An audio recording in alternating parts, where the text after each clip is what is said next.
Racial health disparities and COVID-19. In early April, Wisconsin and Michigan released data showing stark racial disparities in rates of COVID-19 cases and deaths. In those states, many media outlets note that the the percentages of offended people who were black were more than twice as high the proportion of blacks in the overall population. Similar disparities have since been reported elsewhere, sometimes along with overrepresentation of additional racial minority groups. Racial disparities have thus become central in the national conversation about COVID-19, from fact headlines in the New York Times and the Los Angeles Times have highlighted the issue, as have elected of officials at a level of government. U.S. Senator Elizabeth and Representative Ayanna Pressley have called for more thorough collection of radical data, and in an open letter they fault the government for currently failing to collect and public report on the racial and ethnic demographic information of patients tested for and affected by COVID-19. Soon after their statement, several states and municipalities began releasing data sets incorporating this demographic data to gain a maximally precise picture of how vulnerability is distributed. It is indeed crucial to collect more data along these lines.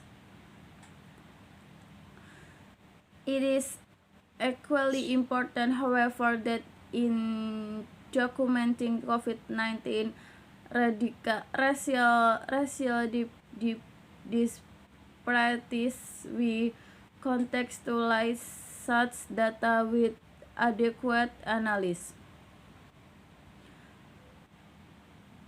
Disparity figures without explanatory context can perpetuate harmful myths and misunderstanding that actually undermine the goal of eliminating health inequities.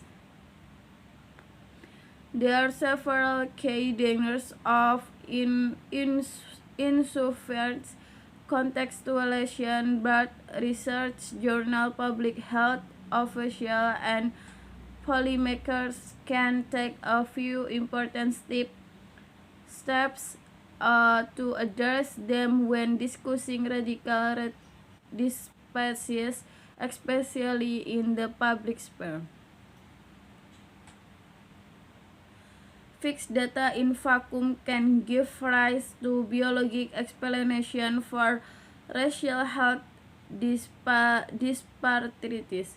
Such explanation posits that congenital qualities unique to specific racial minorities predispose them to higher rates of a particular disease. Second line, disparate figures can give rise to explanation ground in racial stereotypes about behavioral patterns. Third, geographic disaggregation of COVID-19 data is welcome but requires caution.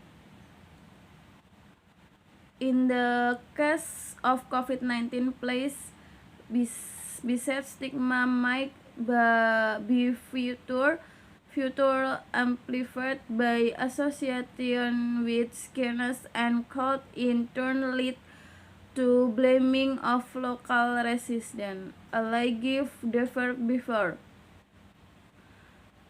Rapid form of surveillance call for demolition or simply neglected by a society that wish to distance itself from such areas.